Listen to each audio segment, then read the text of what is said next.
মনে আছে স্পিকার সাহেব, 25 মার্চ তারিখে যে আক্রমণটা চালায়, সে আক্রমণ চলে সেনাবাহিনীর বাঙালি সৈন্যদের উপরে, বাঙালি বিডিআরের উপরে, বাঙালি পুলিশদের উপরে, বাঙালি রক্ষী বাহিনীর উপরে, আর বিশেষ করে আওয়ামী লীগ কর্মী এবং নেতৃবৃন্দের উপরে। আর যারা এই দেশের দুঃখী মানুষ, তাদের বস্তি পড়ায় দেওয়া হয়, রাস্তা রাস্তায় ডাকার শহর থেকে আরম্ভ করে সেদিন চলে যায়, সেদিন সেই অত্যাচার শুরু হয় এবং মেশিন গান চলে। 25 তারিখে রাত্রে যখন আমি বুঝতে পারলাম আর সময় নাই, বোধহয় আমার সোনার দেশকে আমাকে চিরজনীয় ছেড়ে যেতে হচ্ছে, আমি বুঝলাম যে এই বোধহয় আমার শেষ। তখন আমি চেষ্টা করলাম যে কি করে এই খবর আমি বাংলার মানুষকে পৌঁছে দিই। তাই আমি পৌঁছে দিয়েছিলাম।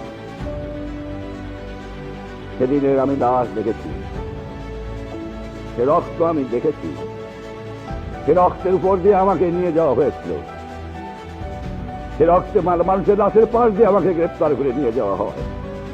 সে আগুন আমি দেখেছি। শুধু বলেছিলাম তোমরা আমাকে হত্যা করো, আমার মানুষকে মেরো না। তারা আমার কথা শুনে নাই, তারা হত্যা করেছে আমার মানুষকে।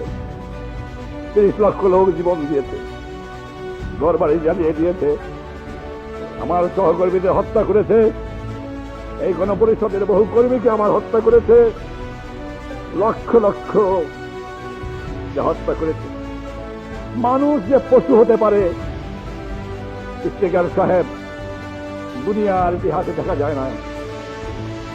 হালুগা খাঁর গল্প পড়েছি, চেঙ্গিস খাঁর গল্প পড়েছি, হিটলারের গল্প পড়েছি, মুসলিনের গল্প পড়েছি, কিন্তু মানুষ যে এত বড় পশু হতে পারে যে 2 বছরে দুধের বাচ্চাকে হত্যা করে তার বুকের উপর রেখে দেয়, বল জয় বাংলা গাছের মধ্যে টানিয়ে রাখে।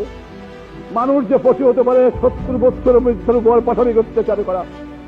মানুষ কেমন করে এত পশু হতে পারে যে লক্ষ লক্ষ দুধের বাচ্চাকে ধরে গুলি করে হত্যা করা।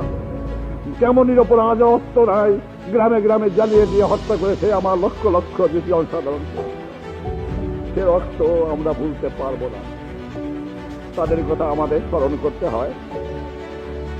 রাজনীতিতে আওয়ামী লীগ বা আমি, আমার সহকর্মীরা ক্ষমতার জন্য রাজনীতি করি নাই, ক্ষমতার জন্য রাজনীতি করতে চাই না। ক্ষমতা চাইলে বহু ক্ষমতা ভোগ করতে পারতাম, সারা দেশের প্রধানমন্ত্রী আমি হতে পারতাম, আমার সহকর্মীরা বাংলার মন্ত্রিত্ব করতে পারত। কিন্তু বাংলার মানুষের কাছে ওয়াদা করেছিলাম, বাংলার মানুষকে মুক্ত করতে হবে, বাংলাদেশের মানুষ সুখী হবে, বাংলার সম্পদ বাঙালিরা ভোগ করবে। সেই জন্যই সংগ্রাম করেছিলাম। আমি স্পিকার সাহেব, বক্তৃতা করা আমি ছেড়ে দিয়েছি প্রায়, আমি ইমোশনাল হয়ে যাই।